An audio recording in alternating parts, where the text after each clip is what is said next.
and then hand over to you, Rob. Thank you. Okay, thank you. So I'm going to start, and as I said, I'm Rob, one of the trustees for Stargardt Connected, and over the years, travelling around with Stargardt, I found that planning is everything, um, and backup plans are also really important, and then even plan C as well as a plan B, just in case, because you never know when things are going to go wrong. So trains, I found that trains generally are really good if you organise what you're doing. You can ring the particular company that you're on. For me in Sheffield, that's East Midland Rail. So you ring the accessibility line and they'll tell you to turn up at Sheffield Station. So 20 minutes before the train leaves, you meet someone at the designated point, which is never the easiest thing to find. So that's always something worth researching, where you're meant to meet. And then they'll take you to the train, put you on the train, find your seat, find your coach, everything, so you don't have to try and read those little dot matrix signs above the windows or the cards on the seats.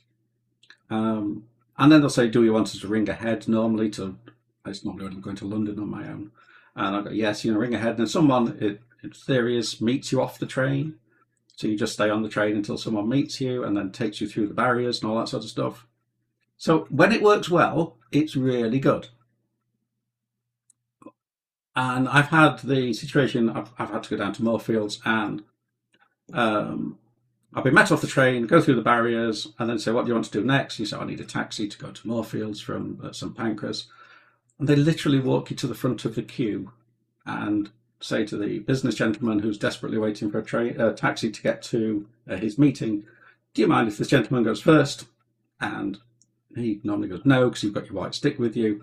And yeah, you jump in the taxi feeling real guilty because you've queue jumped maybe 30 people who are all desperately waiting for taxis because they're trying to get to work. So that's when it worked well. Has worked badly once. Again, heading to London to Moorfields, and as we left Sheffield, they announced that the train was going no further than Derby because there was a fault on it. So I knew to get off at Derby, and I thought, okay, what I'll do there is jump off at Derby and just follow everybody else on the train because we were all going to London. So, a few hundred people got off the train, and I just followed them. And we all went and stood at a platform and got on the next train, but that was to Birmingham. Then I had to figure out Birmingham. So this is where having other ideas comes into its own. I rang my wife, and whilst I was on the train headed to Birmingham, and she said, "What's up?" I said, "Well, been diverted, now going from Birmingham to Euston. But what platform do I need in Birmingham? Because that's an enormous station. I don't know that at all." And she went on to Trainline or whatever it was, found out what platform I needed, but I still don't know where that is. So I then had to go and find staff to ask them where these things were. But I jumped on a Virgin train, which I hadn't paid for, and I got into first class, and they shoved me straight after that into second class because they won't let me have that. And then went down into Euston, and that was okay, but I've never been through Euston Station on my own before. So I'm wandering around there, trying to work out, first of all, where the exit was, because I didn't know where that was. Luckily, I was stopped by a cleaner because I decided to use my guide cane. I pulled it out of my bag. This is one of your backup plans. You carry your cane with you. And I was wandering around looking a bit lost. And she said, "What you want?" And I said, "Oh, I'm after the taxis." And she told me they're actually underground at Euston. You go down a set of stairs, along a long corridor, and out into an underground sort of car park area. And that's where you get the taxis from. So I jumped into one of those finally and then shot off to Moorfields. So trains can be really, really good. They can be really, really tricky as well if it goes wrong. So this is where you've got to have some sort of idea of a backup plan going on. Coming back from London, also, because it was a thing at Moorfields, a hospital, you never know when you're going to finish there. I said, "Look, I don't know if I'm going to make the 6 o'clock train back." And they said, "Oh, just let us know." So you get the number for St Pancras accessibility, and it got sort of 5:30, and I thought, "There's no way I'm going to make it for 6." So ring them up, tell them I'm going to be late, and they said, "Oh, just turn up, and you'll just get on whatever train the next train is. We'll put you on that train to Sheffield." So they're very flexible, for anyone who needs the help. So that's trains. Trains are very good at things like that. But when it goes wrong, it can be big time. So you need a plan to get out of it. What else then? Underground. London Underground are actually really, really good, I found. I've always had to do it on my own, and I once went from Norwich to London to do the party in the park, Stargardt's party connection, picnic, sorry, not party. And I got off at, I think it's Liverpool Street Station, but again, I'd arranged assistance, so someone met me and they said, "Where are you going?" I said, "Oh, I need to get to the Underground to go to Hyde Park Corner." And they took me straight to the Underground and handed me over to the Underground staff, who then just let me through again because I'd arranged it all and I'd got my stick with me. Just let me through. And I was like, "I need to pay." And they said, no, just go through, go through. And I didn't pay. And I thought, actually, London Underground is, again, really, really nice. Now, I don't know if this is official Underground policy for anyone blind, but from what I can gather from other people, they're very lenient with paying when you have your stick with you and you ask for or arrange assistance. So they can be very lenient on that. And then the staff at Hyde Park also took me off the Underground train and then took me out of the station and across two of the main roads around Hyde Park and into the park, and said they would walk with me till I met everybody else for the picnic, at which point I said, no, they need to go back to work. But again, they can be incredibly helpful. So this is the planning. This is trying to arrange everything ahead of time, if you can do that. But you can't always do that. So again, the white stick, keep waving this around. In London, it was after one of the Site Village events a few years ago. I'd gone down to help Bavner. We'd all gone off to the pub afterwards to have something to eat and chat. And then so I need to get the taxi to St Pancras. And I came out of the pub and turned left and walked up to the main road, and it's middle of November. It's really dark. It's raining heavily. It's horrible. I don't know where I am. I haven't got a clue. And I'm just looking up the main road. I remember looking up and just seeing all these lights coming towards me, trying to deal with it. And I thought, I know. In films, you see people holding umbrellas out to, hail a taxi. So I undid my white stick, held it up in the air as if it was an umbrella, trying to hail something, and lo and behold, a taxi pulled in. So again, the weirdest things can help you. You don't have to panic too much about it. But I think that was luck more than judgment on that one. So that could be really useful. Actually, going back to the trains, you can book the assistance over the phone, but there is an app, and I've not looked at it yet. Something like passenger assistance, Vicky said the other day. So thank you to Vicky. And you can arrange everything through an app on your phone and do the same sort of thing, and then it'll say, turn up at the designated point. But that is the problem if you don't know the station, is where is the designated accessibility point. In Sheffield, it's just at the side of the main ticket office. In St Pancras, it's, actually I don't know where it is. It's under, I don't know. It's not where you'd expect it to be. It's just round the corner to one side, I always think, just in an awkward spot. That's where you're meant to meet people. And I think it was Liverpool Street. It was just an information desk, just bang in the middle of the whole area. So I think that's a problem. It's not, to my mind, it's not at front and centre, where it should be like the main door in, wherever it is, or something like that. Each station's different, so it's finding that. So again, it's finding staff. Oh, on the trains, the staff with the blue, sort of pale blue, high vis vests on, very pale blue, tend to be the assistant staff.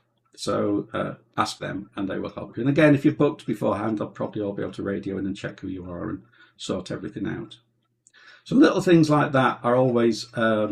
I always find very useful, but it's the planning ahead is the most part. Even to the point where last year at the conference in November, I came down without my wife, had to stop in a hotel in the city, right in the centre, just around the corner from where the conference was. And I found obviously in that place, GPS doesn't work in building. You know, when you're somewhere so built up, you're not going to use your phone to find anywhere. You're just not going to do it. GPS is useless.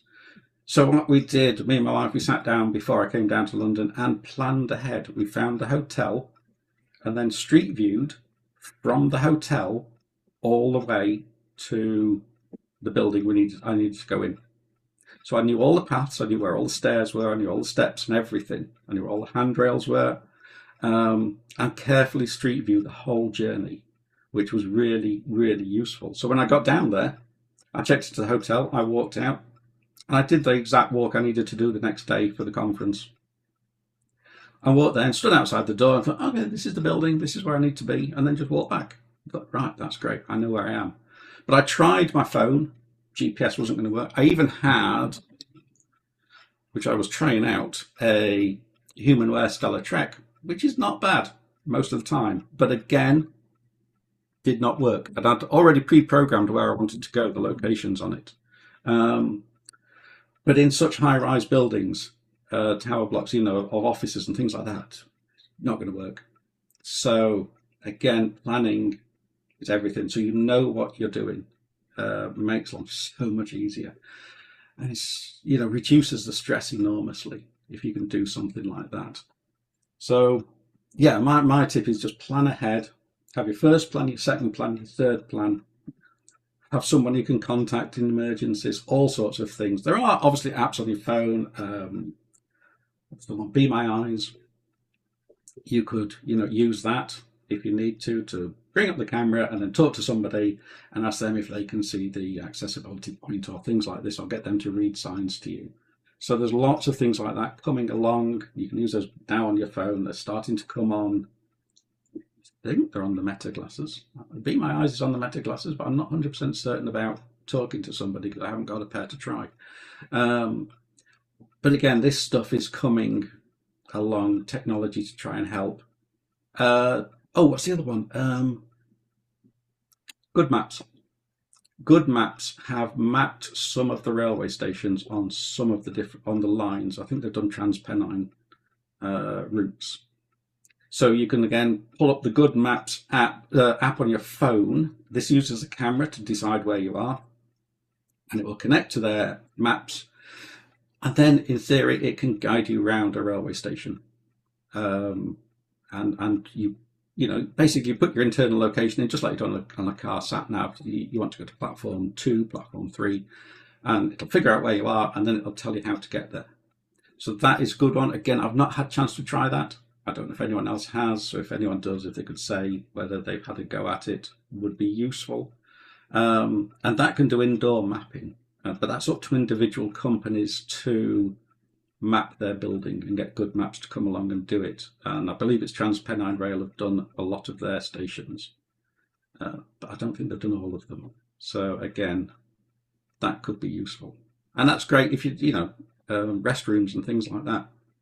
If you need anything like that, or the ticket office, you just get there and tell it where you want to go, and it should in theory take you there. So that could be something worth looking at, and then seeing whether it's on your routes or anything you're doing. So that could be useful. Yeah, Street View again, like I say, is a great one. You can look at things, you can plan ahead, you know roughly what you're looking for. Obviously, with Stargardt, you're not going to have the details if it has a, you know, a name on the door or something like that that you're looking for, but you can, you know, figure out the colour of the building and go, I want the building that's painted white in between 2 red buildings or something like that. Who knows what it's going to be. And again, that helps enormously. So it's all about taking the stress out of what you're doing, because you're just doing stuff you could do years ago anyway, when, you know, everybody could see properly. It was easy. Yeah, it's not so easy now, so you're just trying to find ways of making it easier for yourself. That's those are my sort of tips anyway. Okay, I think that's it. I'll probably think of loads more stuff Thank when you we're so much, done. Rob. That's Okay. really, really helpful, and so many different like apps and tips that will be really, really helpful for people. Thank you. We now have Marina, who is going to talk to us a little bit about international travel. So I'm just going to replace the spotlight. There we go. So Marina's going to talk to us a little bit about international travel and kind of navigating airports, and sort of, what to do when things go wrong. So, welcome, Marina. Thank you. Hello, everyone. It's always really nice to hear you, Rob. I really like. And I agree with you with everything you said. Planning, I think it's the most important part of any journey we want to take or we need to. Because then when we plan, we learn about the environments where we are going to, and we kind of predict things that can get wrong. And as you said, things can get wrong. But as Rosie mentioned, I will mention a little bit about international travels and how it's my personal experience. So maybe it's something you don't need to agree with everything that I said and that I say. And of course, if you feel you have anything amazing to share, even within the session or if you are watching on the YouTube, please put on the comments because we learn by sharing experience as well. So. Mhm. I've traveled to many different countries in my life. I was very lucky. I've been very lucky so far. Most of my travels I've done for kind of work related or study related reasons. And some I've done because I enjoy traveling and knowing different places. And because most of some of these travels I've done for study or work, I've done this by myself, which I think it's much more challenging than when you're traveling with a friend or a relative or someone that you like. Because when you're traveling with someone who has a good side, doesn't have Stargardt disease. I didn't say it, but my name is Marina. I'm from Brazil and I have Stargardt disease. The person who you are with can see and help navigate some things like finding a restroom, finding a place to eat, and etc. But when we are alone, planning, it's very important. So when I need to go to the airports by myself and a different place, a different country, what I try to do is learn as much as I can from the place I'm going to, check all the times that I need to go, arrive with extra time. I always give me extra time because things can get wrong. I can get lost. I cannot find the support that I need. So I give me extra time, all the time that I need to go to airports and so on. Um, I try to learn a little bit of the language of the country I'm going to. I speak some language, which helps a lot, especially English. English is not my first language, but I think learn if English is not a first language and you have Stargardt, I would say learn English because even if you're going to a place where English is not the first language, you the chances that you find someone who speaks English, it's people speak English everywhere.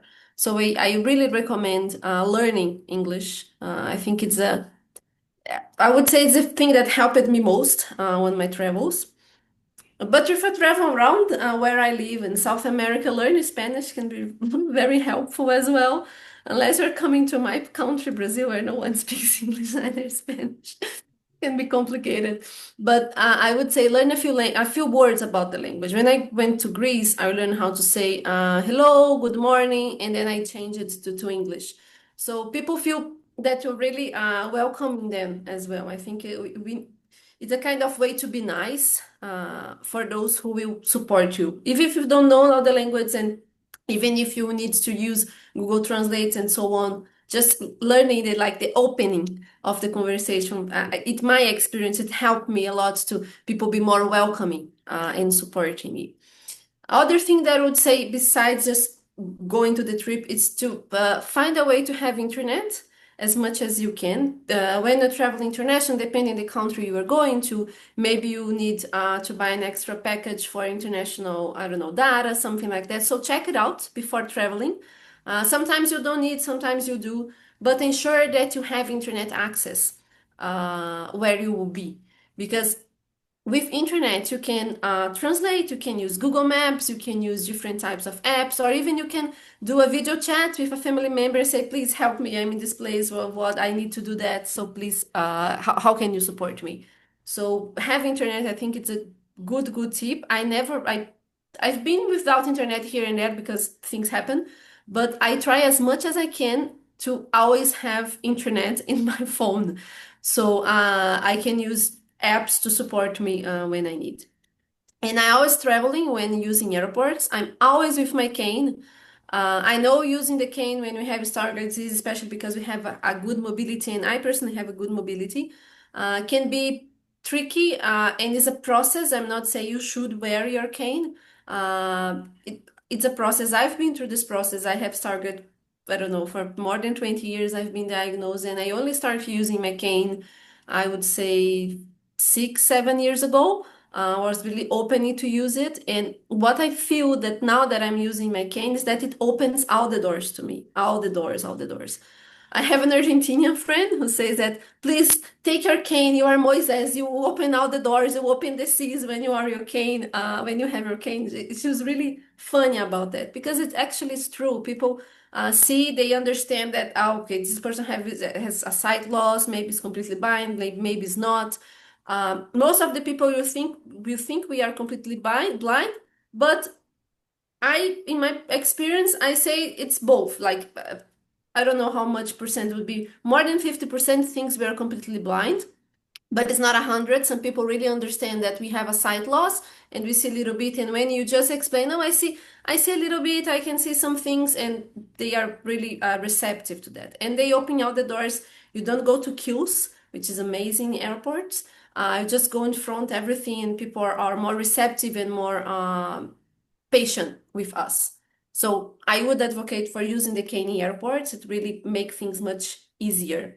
And also ask for assistance. Book assistant in advance. So when you buy your ticket, normally someplace there when you're buying online, you can check a box saying, I would like assistance in the airport. And sometimes you only check you're blind or something like that.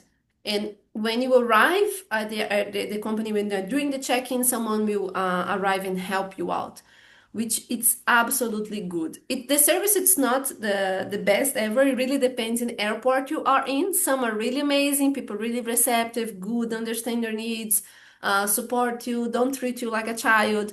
And other places people are less receptive, and that's how life it is. That's how people understand disability. With what we were talking before, and Robert mentioned that Lisboa airport is really good, and I agree with him. Besides being really difficult to understand their Portuguese for me, they are really amazing and welcoming people in that Lisbon airport. Other airports that I've been through were better and worse, but I would say it's medium. And it's important to know that maybe you not receive the best support ever, so you can advocate for yourself. And that where I say it's important to learn a few words about the language in the country we're going to. Because if you need to go and have internet, because if you see that something and be really like I think when you're traveling alone, unfortunately, we need to be paying attention all the time and hearing everything with very carefully, trying to get as much as information as you can.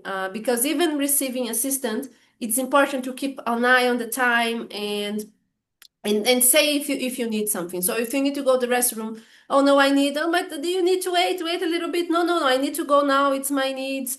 Of course, always being polite, smiling, being helpful with people, but don't forget your personal needs and be precise with things that you need. Otherwise, people can forget you. I've been forgetting airports before when traveling by myself, and I need, oh, I need to go to my airport. It's time. Let's go and hurry and very chaotic. So I think it's important, even when requiring assistance, to be paying attention to everything around you and use the cane. It's nice because not only the airports not avoiding the queues and so on, and people be more receptive to you, but also when you're traveling and you want to enjoy your travels, right? So we're going to museums. And Rosie, if you can put the picture, I think would be nice, if Yeah, that's okay. let me add that now, no problem. Uh, because, okay, I was, okay, I mentioned going to the airport, being careful, ask for assistance. don't be shy and don't think, oh, there's something wrong because I don't see very well. It's absolutely fine. Everyone has its own differences. We have our differences. So be brave to say, I have Stargardt disease. I don't see very well and I need support to get to this plane. It's absolutely fine. And remember to enjoy when you arrive to the place you are going to. And be open to the experience that you'll be living. That's my my personal, I would say, mindset. I'm showing you some pictures of Bogota. Bogota is the capital of Colombia, and I've been there to kind of a work-related trip. And I arrived a day before because it was 1st of May. So plane arrangements, they said, no, we'll send you before. And I had one day in Bogota, and I said, okay, what I'm gonna do with my one day in Bogota? And I decided to visit this place that's on the top hill. So it's kind of part of the Andes mountain. But it's tropical forest. It's also some Amazon forest around, so it's not very high. It's 3,000 meters, I think, the height. But we start feeling the air.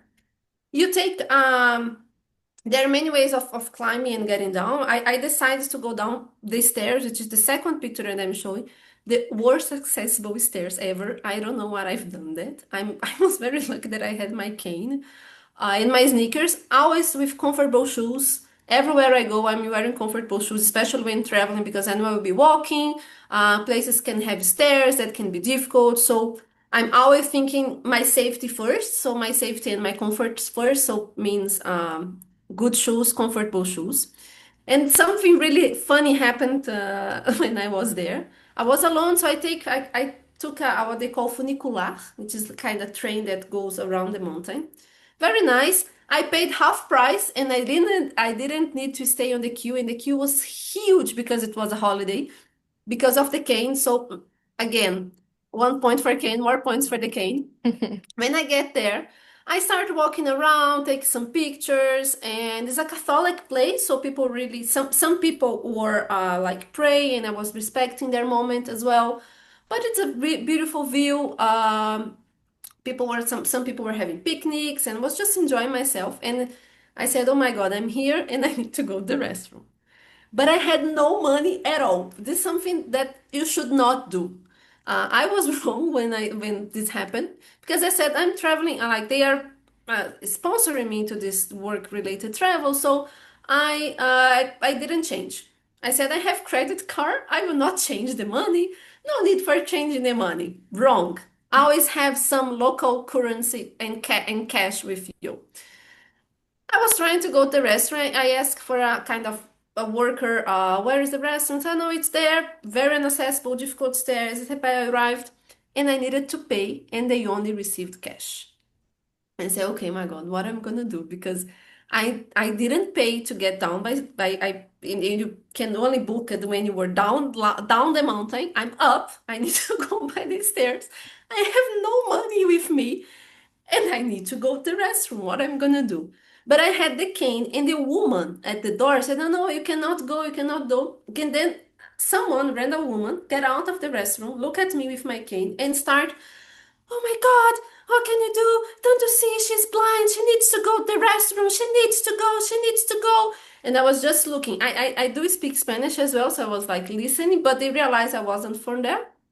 And I said, looking and understanding, but quiet on myself, said, what is gonna happen here? I need to go to the restroom. And then this woman arrived with the money. It was like I think it was 1,000 Colombian pesos. She put it on my hand, closed my hand, and said, "You need it very much. You need it very much. You need to go to the restaurant." And said, "No, no, that's very confusing." And then the responsible woman said, "I didn't see you were blind. I'm so sorry. I'm so sorry. Yeah, of course you need to go to the restroom. Open, open, open." I said, "Okay, but she's not charging me anymore. She's opening the restroom for me. So please take your money." "No, no, no, no, no. You use this money to buy something for you to eat."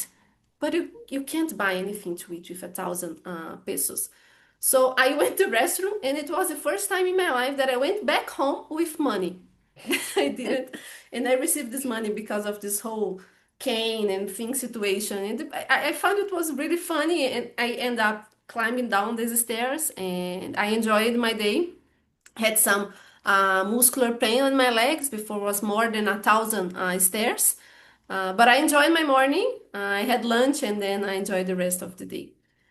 But and what I'm telling this story is to be funny and see how even when we are alone facing a challenge in a situation that where is the restroom, how am I gonna do, I don't have the money, I should have done this and XYZ.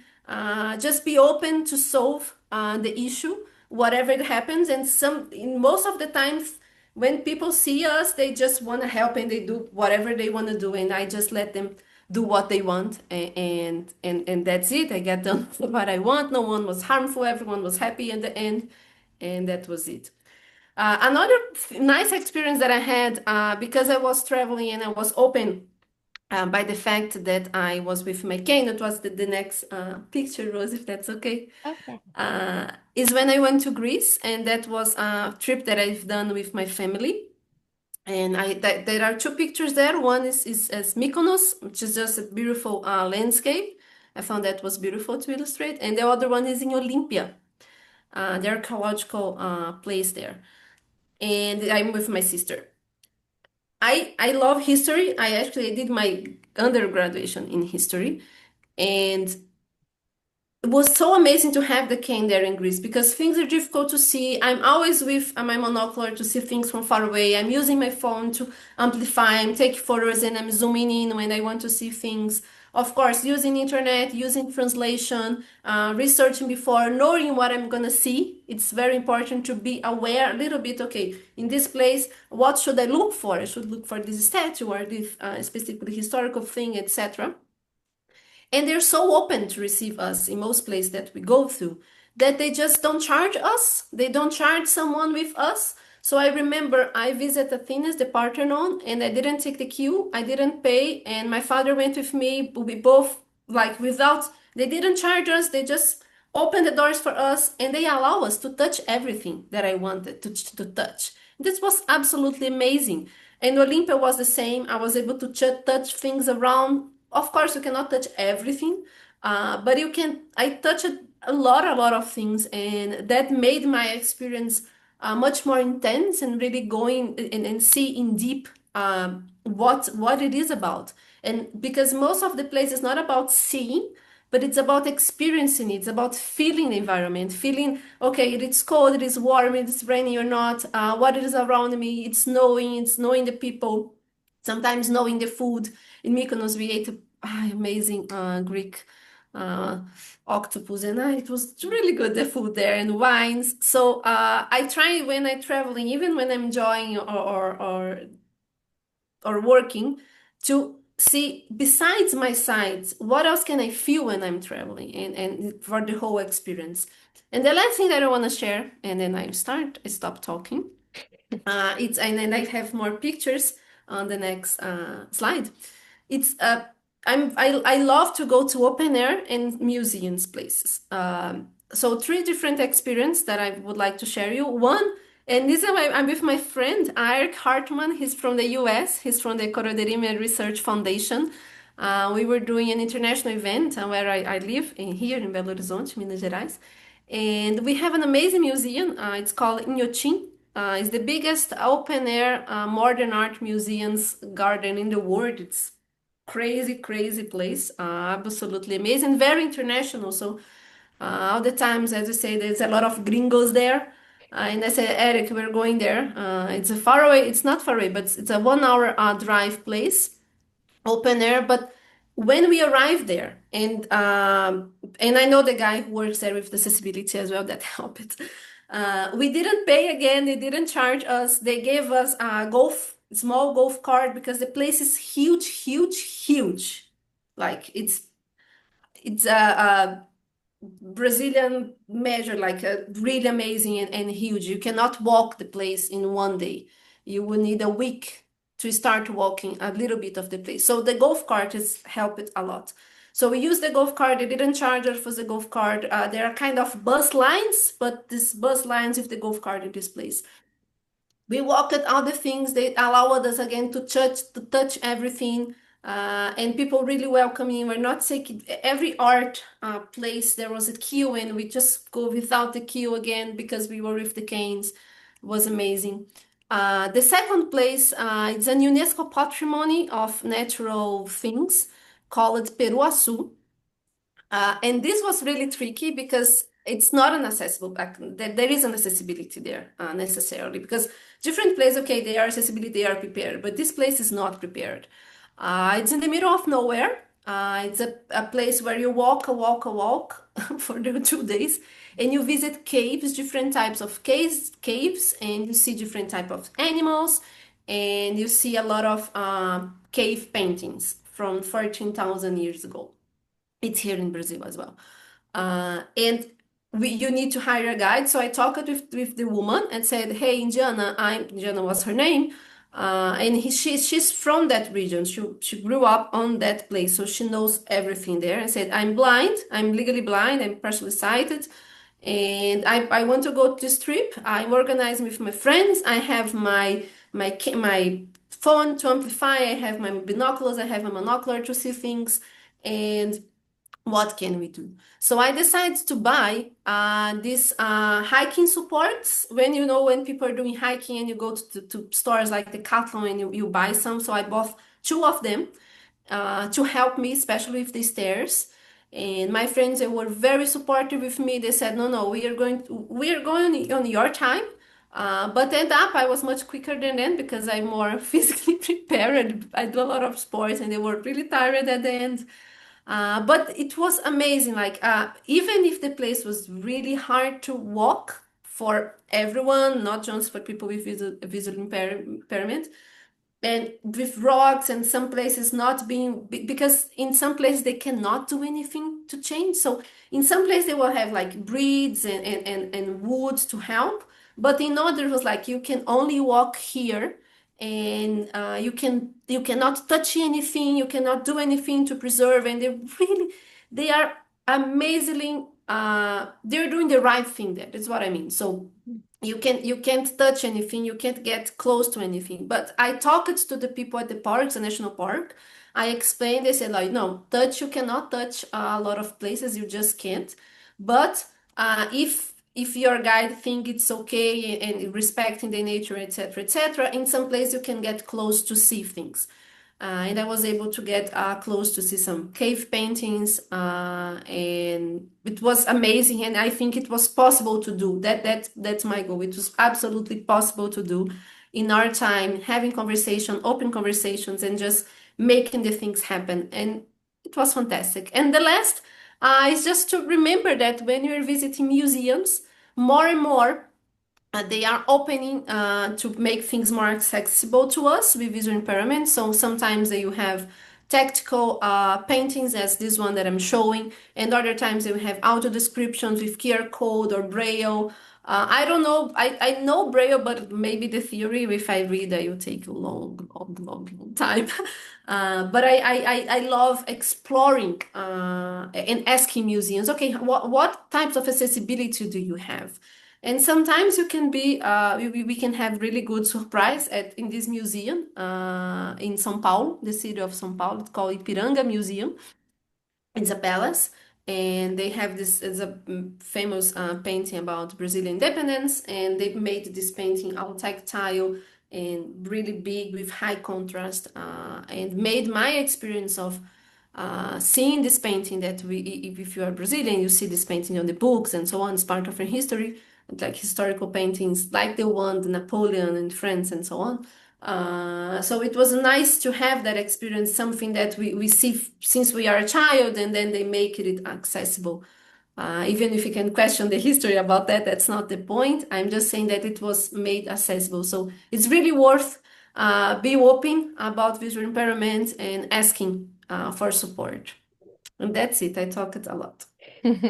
Thank you. Thank you so much, Marina. It's so nice to hear about your experiences and how people were, like receptive and positive with you. It's lovely. And also I think it's really important when we're talking about things like navigating airports. We always talk about, advocating for yourself, but it's really helpful to hear from you the different things that you can advocate for because not everybody knows that those things are available. So I think that's really helpful. Thank you so much. And remember that sometimes people will not be nice. That happens with me before. And if they're not nice, it doesn't belong to me, it belongs to them. Because maybe they have an issue, they have a difficult day. I not take their angry or their not good humor by myself. I just try to find a different solution. That's where planning and have internet and have the apps on your hand helps a lot. Yeah, thank you so much. Thank you. And just for one last speaker, so we now have Vicky, who is going to talk a little bit about Travelize, which is a travel company that supports people with visual impairments, but I'll let Vicky explain a little bit more about this. So I'm just going to quickly replace the spotlight to Vicky. There we go. Ah. Over to you, Vicky. Thank you so much. Can you hear me okay? Yes, perfect. Good, good. Well, I've made it home anyway. Right. Yeah, so firstly, I concur with everything that Marina and Rob have both said about the planning. If you can always have your white cane with you. I call it my magic wand because it does open all sorts of avenues for getting an understanding of people around you that you need that extra help. I mean, the other thing you can do is you could wear a lanyard, a bright yellow one, which it says visually impaired on it or something like that, if you don't want to use the cane. But it does open a lot of doors, I find. Anyway, so I've known about Travel Eyes, so it's travel and then the word EYES. I think it's all one word, which is a company that supports visually impaired people to go on holiday all over the world. So they have a planned itinerary, and you are accompanied by sighted people who select to come along. They pay less money, but then they are expected to basically guide somebody most days, and they mix it up so you get a different person every day, which is lovely. So you get to know all these lovely people. So they're not volunteers, but they volunteered kind of their services for a reduced price for the cost. And basically everything is planned. You get all the information in advance, and it just works beautifully. So I've done 3 trips with them now. The first one, just by chance, I was on the waiting list to go to Eswatini, which was a safari in what was Eswatini was Swaziland until about 2018. I think they changed the name. And the whole trip was just phenomenal. You know, I was able to see the big animals. I was able to be guided to sort of, you know, somebody could sort of point your hand at various animals sort of hiding in the bushes, and then when they moved you could kind of clock them. I had my binoculars, which really helped me to see the stuff, and it was all just completely guided. So basically once you get to the airport, you have basically somebody with you the whole time, so it just takes all that stress out of everything.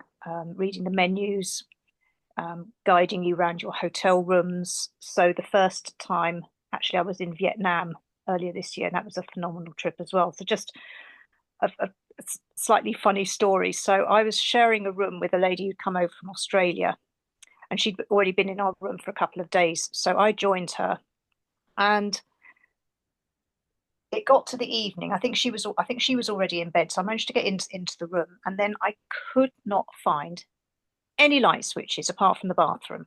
So she'd left the lights on because that didn't bother her. And I was like, what on earth do I do? I felt all the walls up and down, low and high, could not find anything. So in the end, the only thing I could do, because I can't sleep with the light on, so the only thing I could do was take the card out of the slot, which of course also stopped the air conditioning. Anyway, long story short, the next morning we were picked up for breakfast by our guides for the day. And I said, where are all the light switches and the sockets and things like that? And turns out they were dark brown switches built into the bedside cabinet. And even the sighted people had trouble finding them. So that was all quite funny. So once I clocked that, it was that was all okay. But each time now I go into a new hotel room, I say, right, please can you show me where the sockets are, where the light switches are, how to switch on the shower, because quite often hotels now have sort of big pumps on the walls, and when there's 3, obviously I can't read what they are, so which one's the body wash, the shampoo and the conditioner. And there's a fifth thing as well, which I can't now remember. So I gradually over time, I've kind of built up this little checklist in my head of things that I need, because showers and bathrooms are just, I find extremely difficult in unfamiliar places. So the trips are amazing. I mean, they are expensive, but everything is planned and done on your behalf. So menus, menus, food choices, getting around, you're just taken everywhere. So it is phenomenal. And they do a lot of touch tours, sort of trying your hand. So I've done on various trips I've done.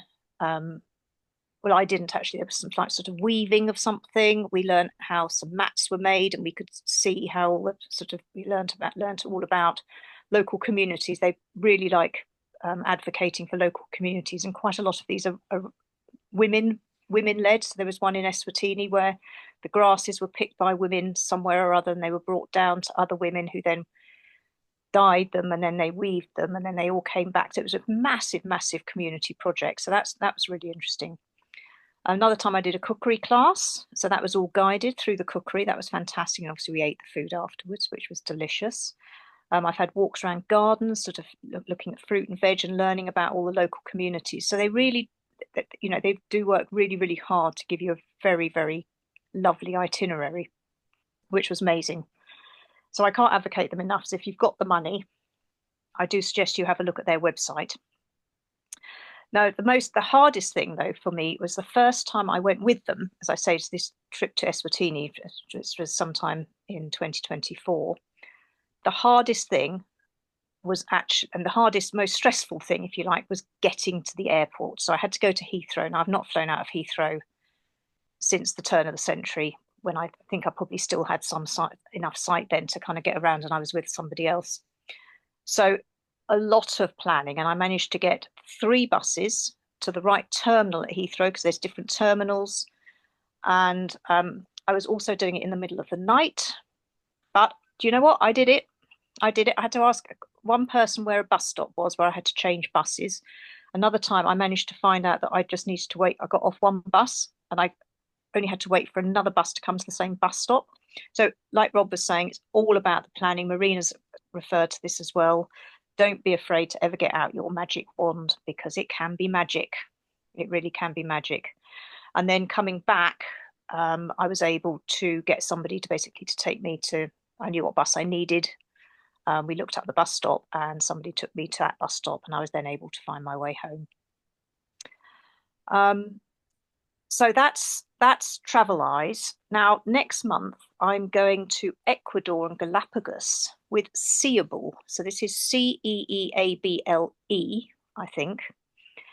And they are another specialist firm, but they do it slightly differently. And obviously, I can't comment 100% on this yet. I've had the itinerary, and I know I've got to get to Heathrow Terminal something or other. But they work slightly differently. So it's expensive. In fact, it's even more expensive, but they use their own people. So that I believe there's 3 people coming from the UK, including the CEO, who are traveling out with us. And they then use local guides in the local areas, towns. Maybe it's in the whole of the country, and they come round with us. I don't know about that yet. And I think that's probably why it's slightly more expensive, because obviously they have to be paid. So I will report back on that maybe in the future, to see how that's going. But it does sound the most phenomenal trip.